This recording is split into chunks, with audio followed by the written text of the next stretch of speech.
대한민국이 사기공화국이라는 말을 들어보셨을 것입니다. 사기죄는 돈을 갚겠다고 약속하고 돈을 갚지 않는 경우부터 시작해 개발이 되지 않는 부동산을 개발이 되는 것처럼 하여 매도하거나 주식 투자금을 주면 수익금을 떼준다고 했다가 주지 않는 경우 등 정말 다양한 방법으로 문제가 될 수 있습니다. 돈을 갚겠다고 했다가 안 주면 당연히 사기죄라고 생각하시는 분들도 많이 계신데요. 실제로 사기죄와 같은 재산범죄의 기소율은 다른 범죄에 미치지 못합니다. 반대로 말하면 기소되지 않을 확률이 높다는 것인데요. 오늘은 왜 사기죄가 기소되지 않을 확률이 높은지, 반대로 고소를 할 때 어떤 부분을 준비해야 기소가 될 가능성이 높아지는지를 말씀드리도록 하겠습니다. 사기죄에서 가장 중요한 것은 기망행위의 존재, 즉 피해자가 피의자로 인하여 속아서 어떤 행위를 하게 되었다는 것을 인정받는 것이라고 할 수 있습니다. 많은 분들이 돈을 주겠다고 했는데 주지 않은 것이 속인 것이 아니냐고 생각하실 수 있는데요. 기망행위라는 것이 인정되기 위해서는 결과적으로 거짓말을 하게 되는 것이 아니라 돈을 빌리려는 그 순간에 그것이 기망행위였다는 것을 보여주는 것이 필요합니다. 쉽게 말씀드리면 예를 들어 A가 B한테 1억 원을 빌리면서 꼭 갚겠다고 약속하였으나 이를 갚지 않고 있는 경우, 애초부터 A가 B한테 돈을 갚을 의사가 없었을 수도 있지만 그 당시에는 분명 갚으려고 하였는데 이후 일이 잘 안 풀려서 갚지 못하게 된 경우도 있을 수 있을 것입니다.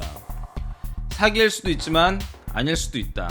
이런 전략이 사기꾼들이 빠져나가기 가장 좋은 상태라고 보시면 되겠는데요.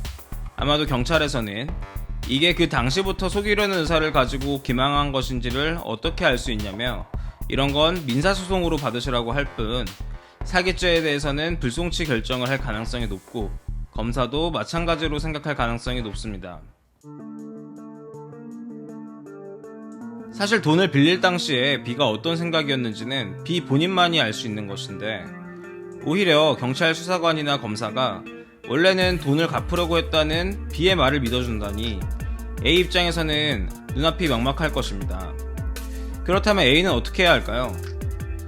팁을 말씀드리자면 단순히 돈을 갚기로 했는데 갚지 않았다는 얘기에 초점을 맞출 것이 아니라 B가 그 당시를 기준으로도 거짓말을 한 것이 확실하다는 얘기를 할 수 있는 쪽으로 초점을 집중하셔야 합니다. 예를 들어 그 당시에 집을 사는 데에 돈을 보태겠다고 했는데 그러지 않았다거나 동업자한테 곧 돈을 받을 것이 얼마 있다고 얘기했는데 그러지 않았다거나 주식을 사기로 했는데 사지 않았다거나 그러한 구체적인 부분들을 공략하는 것이죠. 어떤 부분을 공략하는 것이 효과적일지는 가지고 있는 카톡이나 문자 내역, 통화 녹음 내역, 주변인들의 진술에 따라 달라질 수 있기 때문에 먼저 고소를 한다거나 상대방과 다툼을 시작하기에 앞서 전략을 세워보시는 것이 좋습니다. 증거가 충분치 않은 경우에도 전략을 잘 짜서 상대방이 생각하지 못한 얘기들을 이용해서 상대방을 당황시키게 되면 상대방이 진술 과정에서 실수를 하게 되어 유죄로 가는 길이 열리는 경우도 많이 있습니다. 당연히 상대방이 나쁜 놈이니까 처벌하는 게 맞지, 이런 관점이 아니라 너는 여기서는 이런 핑계를 저기서는 저런 핑계를 댈 것이고 너 말이 맞을 수도 있지만 그래도 이것만큼은 빠져나갈 방법이 없을걸, 이런 관점으로 아주 구체적이고 꼼꼼하게 공략을 하는 것이 좋습니다. 그리고 증거가 없는 경우에도 내가 법적 조치를 취하기 전까지는 상대방과 적어도 전화통화 정도는 할 수 있는 관계에 있으신 분이 많은데요.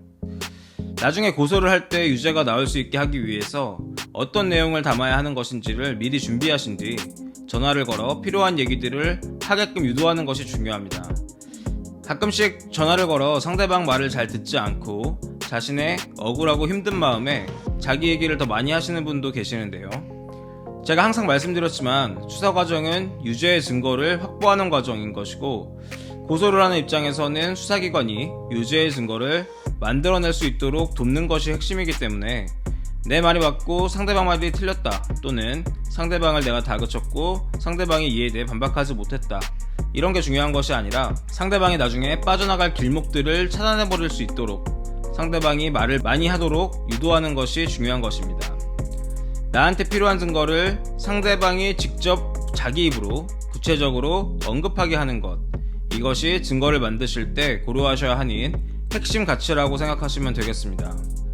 일단 고소를 하시게 되면 그때부터는 상대방도 변호사의 도움을 받아 자신이 어떻게 대응해야 하는지를 배우게 되고 그에 맞춰 행동하기 때문에 의미 있는 증거를 만들어내기가 쉽지 않기 때문에 상대방이 변호사를 선임하기 전, 정확히는 나는 변호사의 도움을 받아서 어떤 내용들이 있어야 유죄가 될 수 있는지를 알고 있는데 상대방은 아직 이걸 알지 못하고 있는 그 순간을 골든타임이라고 할 수 있겠습니다. 오늘은 사기죄에서 왜 불기소가 날 확률이 높고 어떤 방향으로 사건을 끌고 가셔야 하는지 러프하게 말씀드려 보았는데요. 다음에 조금 더 구체적인 사건을 가지고 안내를 드려보도록 하겠습니다. 모든 사건마다 공략해야 하는 포인트는 다소 다를 수 있기 때문에 사기로 피해받아 사기죄 고소를 준비하시는 분은 저한테 문의 주시면 어느 방향을 공략하는 것이 좋은지, 어떤 것을 준비하셔야 하는지 등을 간략하게 말씀드리도록 하겠습니다.